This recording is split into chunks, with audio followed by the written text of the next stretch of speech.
नमस्कार, मैं अशोक विश्वकर्मा हिंदी परख में आपका स्वागत है। इस वीडियो में अति महत्वपूर्ण 50 वस्तुनिष्ठ प्रश्नों का समावेश किया गया है। इन प्रश्नों में खासकर अलंकार, रचनानुसार वाक्य भेद, अर्थानुसार वाक्य भेद, वाच्य, क्रिया, समास, शब्दकोश में वर्णों का क्रम, नाम धातु, अनुकरणात्मक धातु, ये सारे टॉपिक ट्रिक के साथ बताए जाएंगे।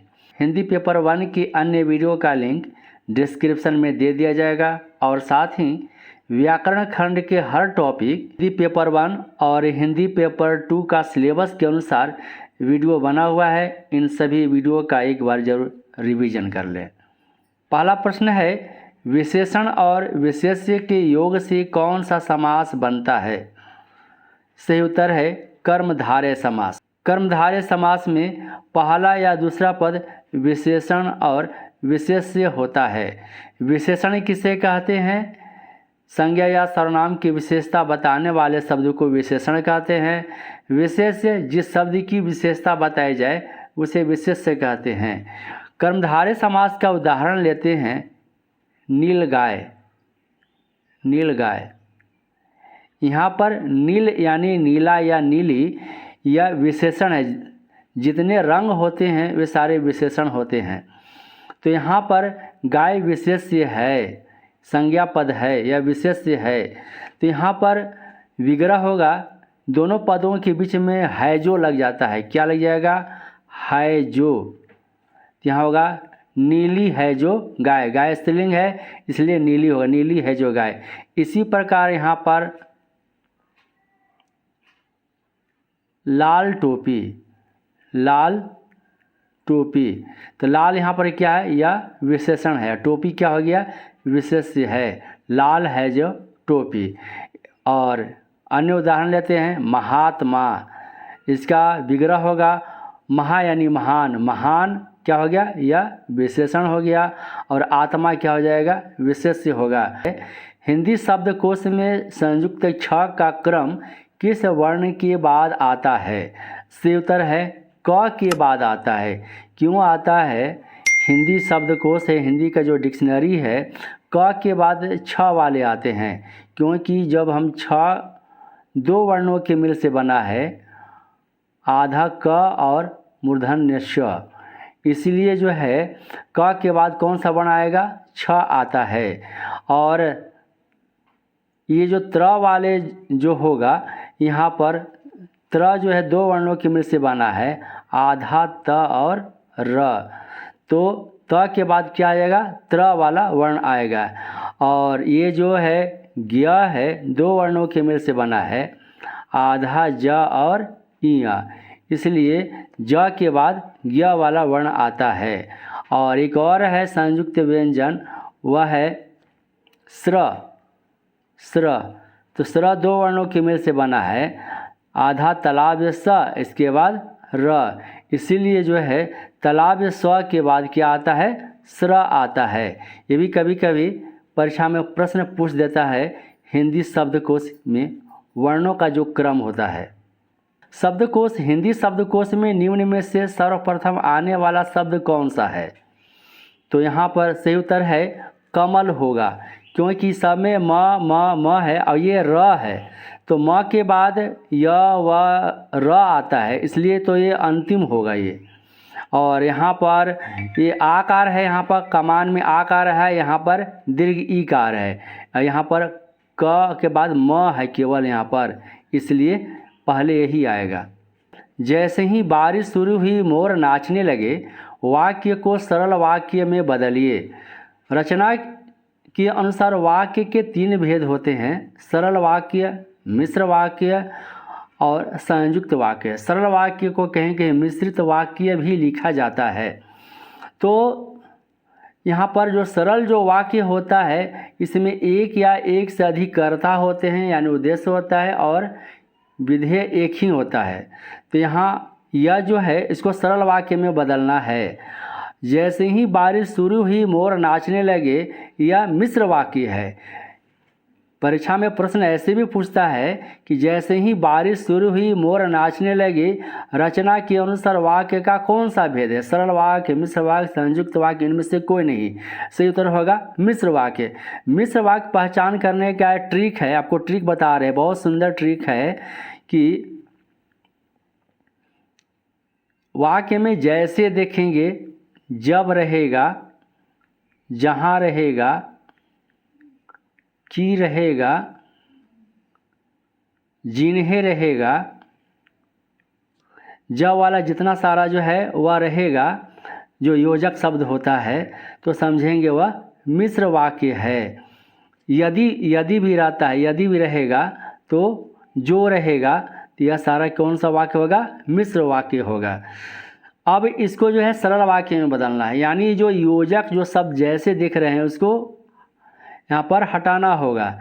तो यहाँ पर हम देख रहे हैं, सही उत्तर होगा बारिश शुरू होते ही मोर नाचने लगे। यहाँ पर ईसा नहीं होगा, बारिश शुरू होते ही मोर नाचने लगे। तो रचनानुसार वाक्य के भेद का वीडियो बना हुआ है, लॉन्ग वीडियो है, शॉर्ट वीडियो है, आप एक बार ज़रूर वहाँ विजिट करें। प्रश्न है, दिए गए वाक्य के लिए निम्न में से एक शब्द का चयन कीजिए जिस भूमि में कुछ ना पैदा होता हो। अनेक शब्दों के बदले एक शब्द का चयन करना है। इस वाक्यांश के लिए एक शब्द का चयन करना है। सही उत्तर होगा ऊसर यानी बंजर। छठा प्रश्न है, निम्न में से हर्षबोधक, विस्मयादि बोधक अव्यय का चयन कीजिए। यहाँ अव्यय से प्रश्न आया है। अव्यय के 5 भेद है। जो विस्मयादि बोधक जो है उसके भी भेद है। हर्ष बोधक, हर्ष यानी प्रसन्नता सूचक जो अव्यय है, जो विस्मयादि बोधक है, उसका चयन करना है, बोध होता है। सही उत्तर होगा वाह वाह शाबाश। ये अगला प्रश्न है, दिए गए वाक्य के प्रकार का चयन निम्नलिखित में से कीजिए। आपने अपना कार्य कर लिया है क्या? सही उत्तर है प्रश्नवाचक वाक्य है। यहाँ पर प्रश्न सूचक शब्द है, प्रश्न करने का जहाँ बोध हो वहाँ प्रश्नवाचक वाक्य होता है, इंट्रोगेटिव सेंटेंस होता है। तो यह अर्थ के अनुसार वाक्य का भेद है। अर्थ के अनुसार वाक्य के 8 भेद होते हैं और रचना के अनुसार वाक्य के 3 भेद होते हैं, सरल, मिश्र और संयुक्त। तो यहाँ पर पहला जो भेद होता है अर्थ के अनुसार वाक्य भेद, वह होता है विधिवाचक वाक्य, जिसे विधान वाचक वाक्य कहा जाता है, जिसमें क्रिया के करने या होने की सामान्य सूचना दी जाती है। जैसे वह विद्यालय जाता है, पानी बरसता है, सूर्य पश्चिम में अस्त होता है, उसने पुस्तक पढ़ ली, ये सारे विधानवाचक वाक्य है।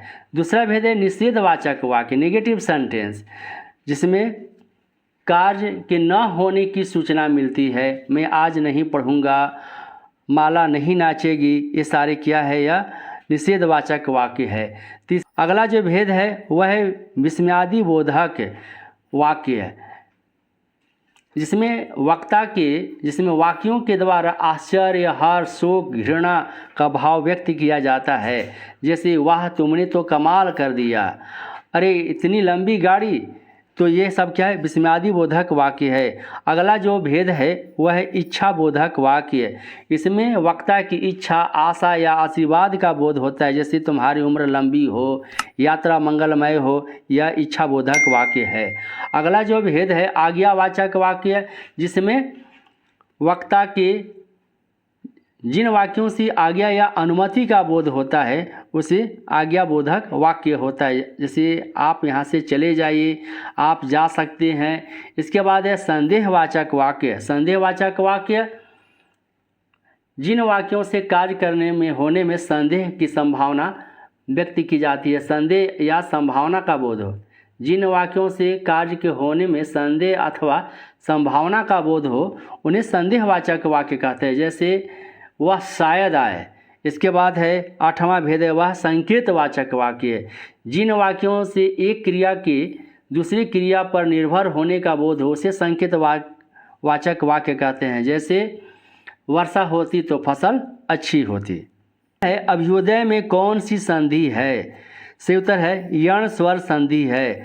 पिछले वीडियो में यण स्वर संधि के बारे में बताया गया था कि यहाँ पर य व और र के पहले आधा वर्ण होता है। यहाँ पर भ क्या है, ये आधा है, यह इसलिए क्या हो जाएगा, यण स्वर संधि होगा। सूरज की डूबते ही अंधेरा हो गया, वाक्य को मिश्र वाक्य में बदलिए। यह है सरल वाक्य, इसको मिश्र वाक्य में बदलना है। तो मिश्र वाक्य में जो बदलना है वहाँ पर जो बताया गया था, जो योजक शब्द होता है जो, की, जैसे, ज्यों, उसमें योजक शब्दों को उपयोग में लाना होता है।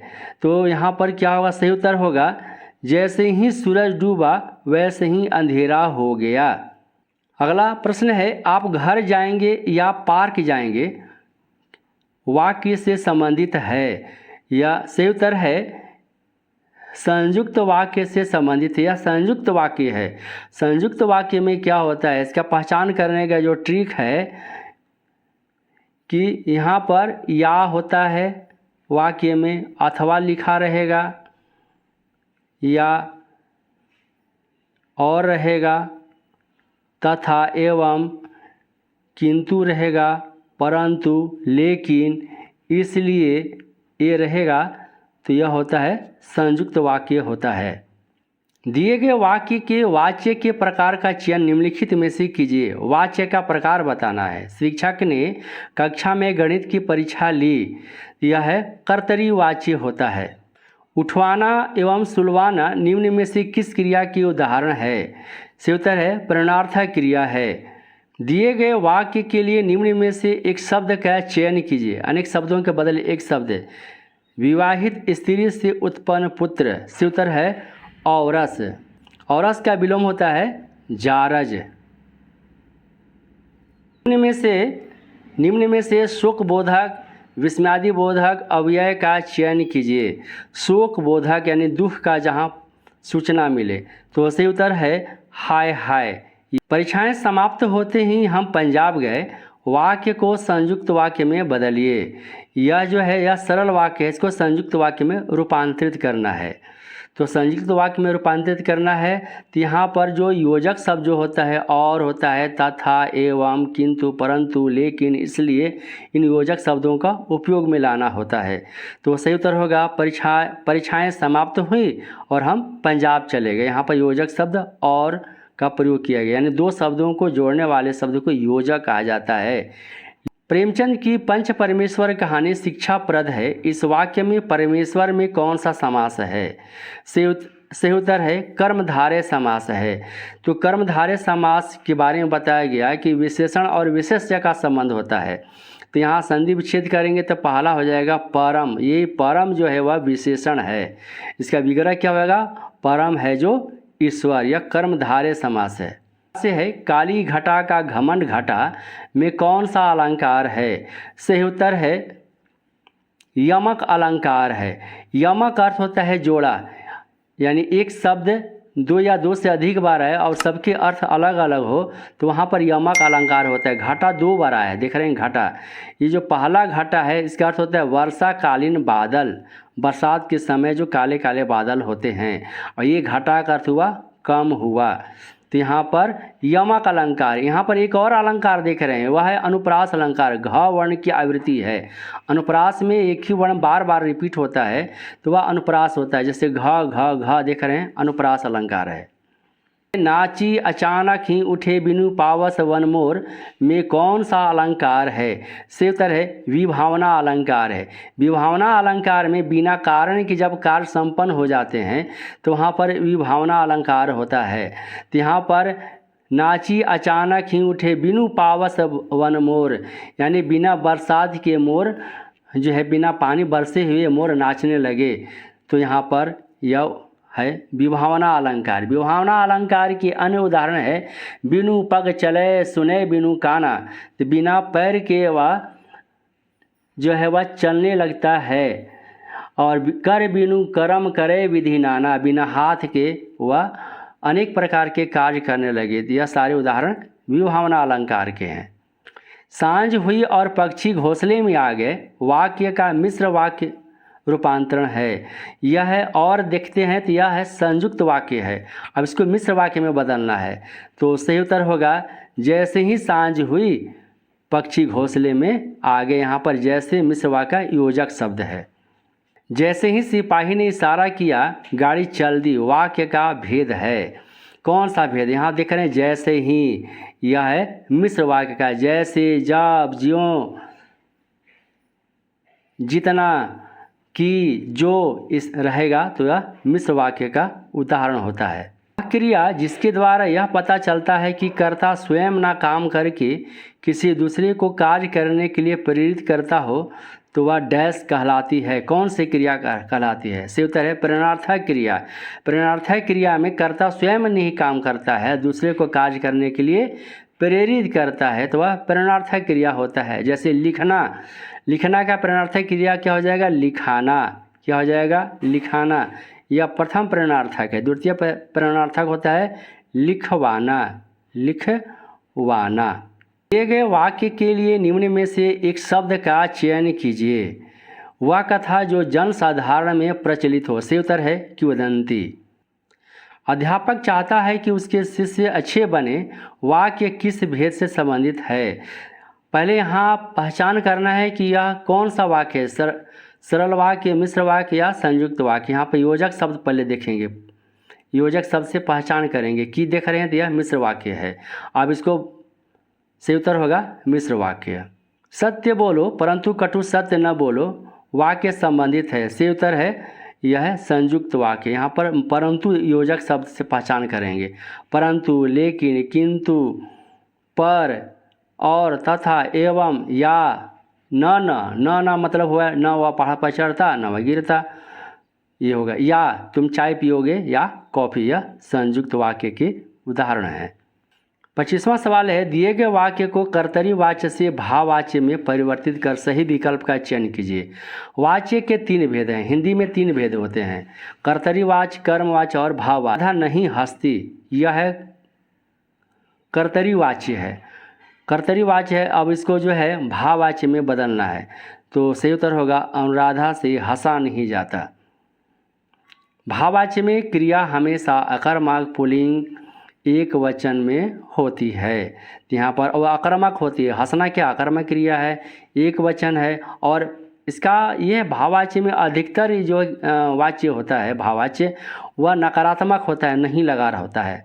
लेकिन कुछ कुछ ऐसे भी भाववाच्य होते हैं जिसमें नहीं होता है, नकारात्मक शब्द का प्रयोग नहीं किया जाता है। जैसे अनुमति के अर्थ में छत पर चला जाए, अब टहला जाए, ये सारे भाववाच्य के ही उदाहरण है।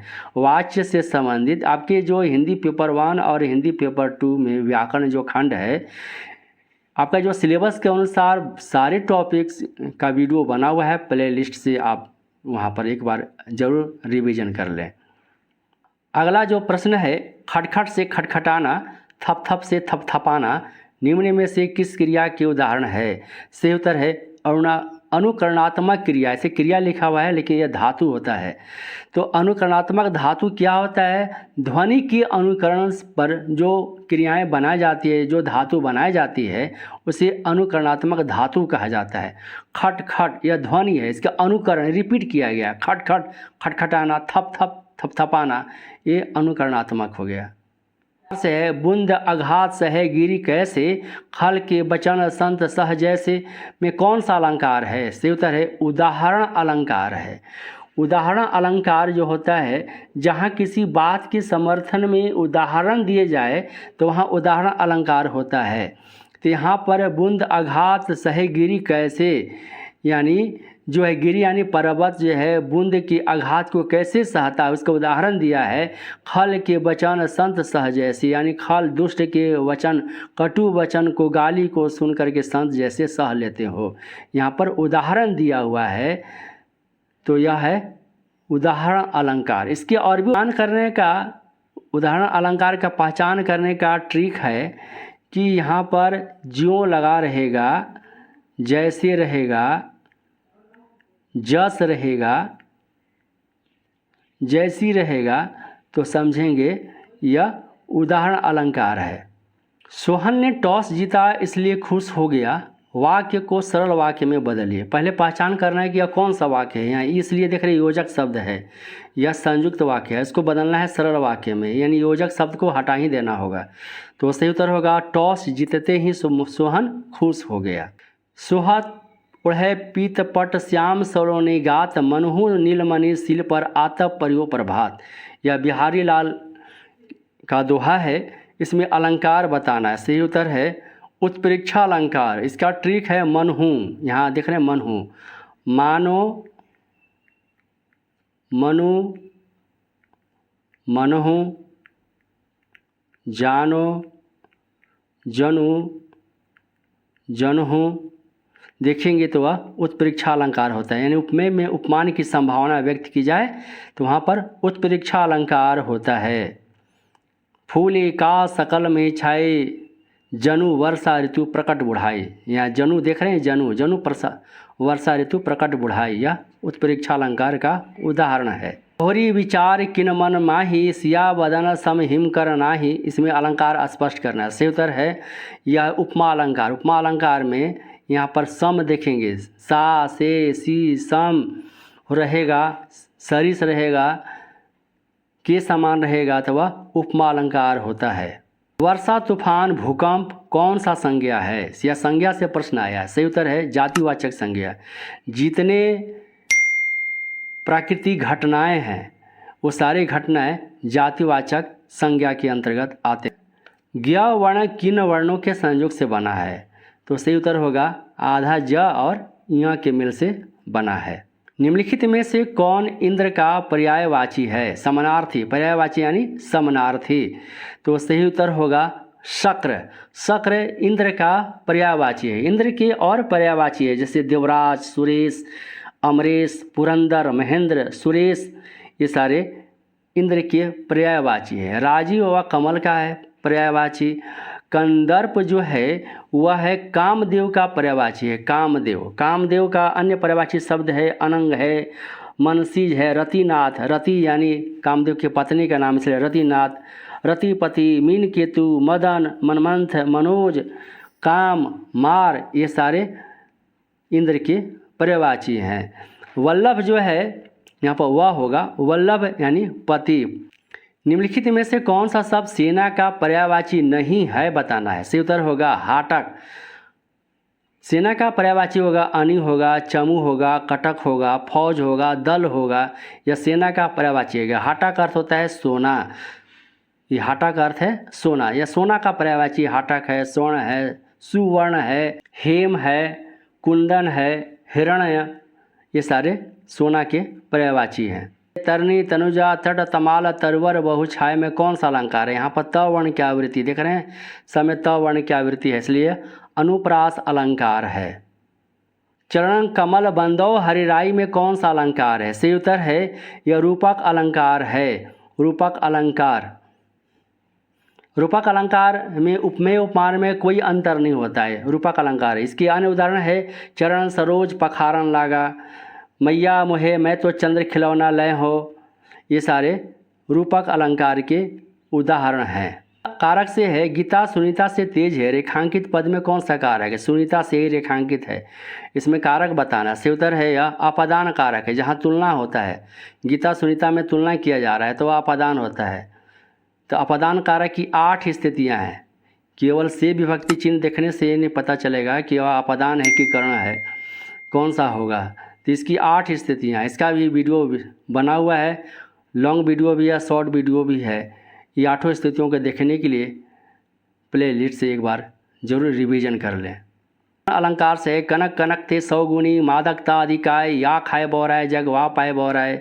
यह बिहारी लाल का दोहा है। कौन सा अलंकार है? सही उत्तर है यमक अलंकार है। यमक का अर्थ होता है जोड़ा। एक ही शब्द 2 बार आया, दोनों के अर्थ अलग अलग है। कनक कनक 2 बार आया है और दोनों का अर्थ अलग है। पहला है धतुरा कनक, दूसरा कनक अर्थ होता है सोना, यानी धतुरा से 100 गुनी मादकता है। अगला प्रश्न सर्वनाम से है, उसने समस्या का स्वयं समाधान निकाला। यहाँ स्वयं कौन सा सर्वनाम है? सही उत्तर है निजवाचक सर्वनाम है। उसने अपना काम आप ही कर लिया। यहाँ आप जो है वह पुरुषवाचक नहीं है, यहाँ पर निजवाचक है। दिवा अवसान का समय मेघमय आसमान से उतर रही है, वह संध्या सुंदरी परी सी धीरे धीरे। यहाँ कौन सा अलंकार है? सही उत्तर है मानवीकरण अलंकार है। संध्या यानी सायं काल जो है उसका जो है मानवीकरण किया गया, यानी जड़ और निर्जीव पदार्थों का मानवीय क्रियाकलापों का आरोपण उस पर किया जाए तो वहाँ मानवीकरण अलंकार होता है। जैसे आसमान से संध्या जो है वह सुंदरी के समान है, वह धीरे धीरे उतर रही है, यहाँ मानवीकरण अलंकार है। जैसे फूल हंसे कलियाँ मुस्काई, हंसना मुस्कुराना मानव का क्रियाकलाप है, लेकिन यह फूलों पर कलियों पर इस पर आरोपित किया गया है, तो यह मानवीकरण अलंकार। 3 बेर खाती थी वे 3 बेर खाती हैं, यहाँ पर बेर देख रहे हैं 2 बार आया है, तो वह कौन सा अलंकार हो जाएगा? यमक अलंकार है। पहला बेर का अर्थ होता है समय, 3 बार खाना, और इसके बाद वह बेर एक फल हो गया। अब अली रही गुलाब में अपत कटीली डार में कौन सा अलंकार है? इसका उत्तर है अनुयोक्ति अलंकार है। जहाँ बिना कारण के कार्य होना पाया जाए वहाँ कौन सा अलंकार होता है? आपको बताया गया था पिछले प्रश्न में, वहाँ विभावना अलंकार होता है। जहाँ उपमेय में अनेक उपमानों की शंका होती है, शंका, तो वहाँ कौन सा अलंकार होता है? इसका उत्तर है भ्रांतिमान अलंकार होता है। बिहारी लाल ने एक दोहा लिखा है, भ्रांतिमान अलंकार है। पाए महावर देन को नाइन बैठी आए, पुनी पुनी जान महावर एड़ी मिड़ती जाए। यहाँ नाइन नायिका के एड़ी की लालिमा को देखकर महावर समझकर भ्रमवश उसे मिड़ती रहती है, यानी उसमें लालिमा को मिलाना चाहती है। यहाँ पर यह भ्रांतिमान अलंकार है। नाची अचानक ही उठे बिनु पाव सवन मोर में कौन सा अलंकार? यह प्रश्न रिपीट हो गया या सही उत्तर होगा यहाँ पर विभावना अलंकार है। निम्नलिखित में से घोड़े पर सवार का सही समासिक पद कौन सा है? सही उत्तर होगा घुड़सवार। घोड़े पर सवार समास विग्रह है। यह कौन सा समास है? यह तत्पुरुष समास है, अधिकरण तत्पुरुष है। सवाल है अलंकार से चमक गई चपला चमचम, इनमें अलंकार बताइए। सही उत्तर है यहाँ पर श्लेष अलंकार। ये चपला, जो चपला देख रहे हैं इसके 2 अर्थ है। श्लेष का अर्थ होता है चिपकना, एक ही शब्द के 2 या 2 से अधिक अर्थ होता है, वहाँ श्लेष अलंकार। पहला चपला का अर्थ हो गया बिजली, और इसके बाद होता है युवती होता है। यहाँ पर 2 अर्थ है, एक ही शब्द के 2 या 2 से अधिक अर्थ हो तो वह श्लेष अलंकार होता है।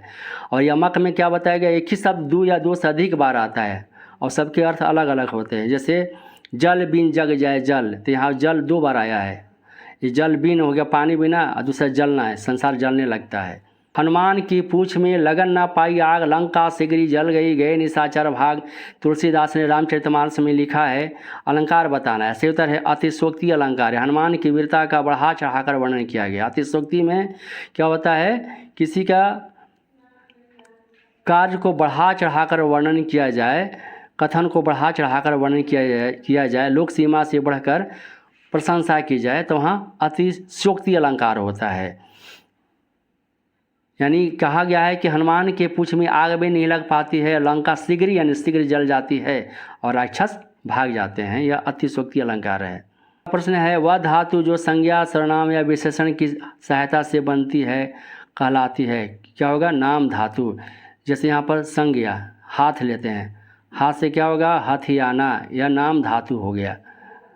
इसी प्रकार हम लेते हैं सर्वनाम अपना, अपना से क्या हो गया? अपनाना हो गया, अपनाना, यह नाम धातु हो गया, अपनाना, हथियाना। विशेषण हम लेते हैं यहाँ पर गर्म लेते हैं, गर्म से क्या होगा? गर्माना, यह हो गया नाम धातु है।